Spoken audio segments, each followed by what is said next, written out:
Assalamualaikum warahmatullahi wabarakatuh. Saya Nur Aisyah Rahab dengan NIM 2215050189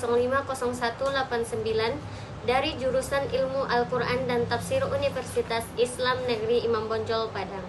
Saya di sini memenuhi tugas UTS mata kuliah Islam dan Budaya Minangkabau.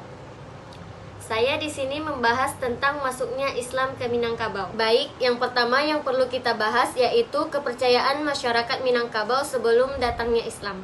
Sanusi Latif menuliskan dalam bukunya bahwa sebelum datangnya agama ke Minangkabau, masyarakat Minangkabau selain menaati adat juga menganut kepercayaan seperti animisme, dinamisme, dan totemisme. Masyarakat Minangkabau juga menganut keyakinan praagama seperti animisme, dinamisme, dan totemisme. Yang dimana animisme ini adalah kepercayaan suatu paham dengan memuja roh atau arwah yang telah meninggal. Yang kedua yaitu dinamisme. Dinamisme ini adalah suatu paham yang meyakini bahwa benda di sekitar memiliki kekuatan magis, misalnya seperti keris, batu cincin, dan barang mistik lainnya yang memiliki kekuatan supranatural dan memberikan khasiat bagi manusia. Baik, yang ketiga yaitu totemisme.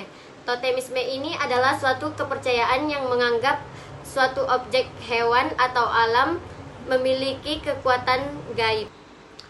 Selanjutnya yaitu agama yang masuk ke Minangkabau sebelum datangnya Islam, yaitu Hinduisme dan Buddhisme. Agama Hindu masuk ke Minangkabau diperkirakan pada abad ke-5 dan diikuti oleh Buddha Hinayana pada abad ke-7 dan Buddha Mahayana pada abad ke-7 hingga abad ke-10. Agama-agama ini dibawa oleh pendatang dari India dan kerajaan Majapahit. Tetapi sebelum datangnya Islam, masyarakat Minangkabau sudah memiliki sistem adat yang berorientasi pada alam, sehingga agama Hinduisme dan Buddhisme tidak terlalu mempengaruhi masyarakat Minangkabau. Masyarakat Minangkabau menyebut wilayahnya ini dengan alam Minangkabau, bukan hanya sekedar tanah atau daerah, namun konsep adat yang berlandaskan alam ini tercermin dari pepatah alam takambang jadi guru, yang berarti pelajaran bisa diambil dari alam ini. Selanjutnya pembahasan yang kedua yaitu masuknya Islam ke Minangkabau. Yang pertama, teori masuknya Islam ke Minangkabau. Teori masuknya Islam ke Minangkabau terbagi menjadi 3, yaitu teori India atau Gujarat. Teori ini diajukan oleh Jan Pisnapel pada tahun 1872 dan didukung oleh Christian Snodgrass.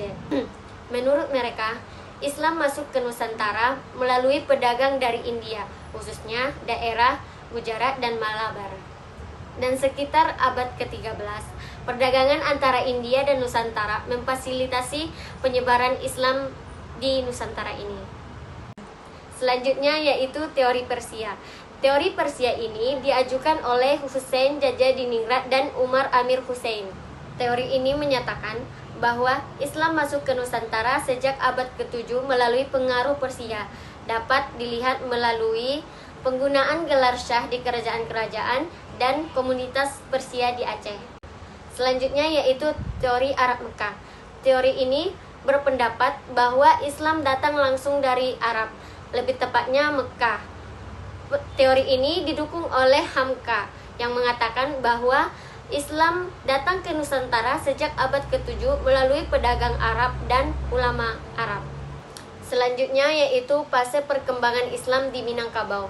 Fase perkembangan Islam di Minangkabau terbagi menjadi 3. Yang pertama yaitu fase Tuanku Nan Tuo dari Kota Tuo akhir abad ke-18. Ia menyelaraskan antara adat dan syariat Islam dan menolak keras dalam reformasi.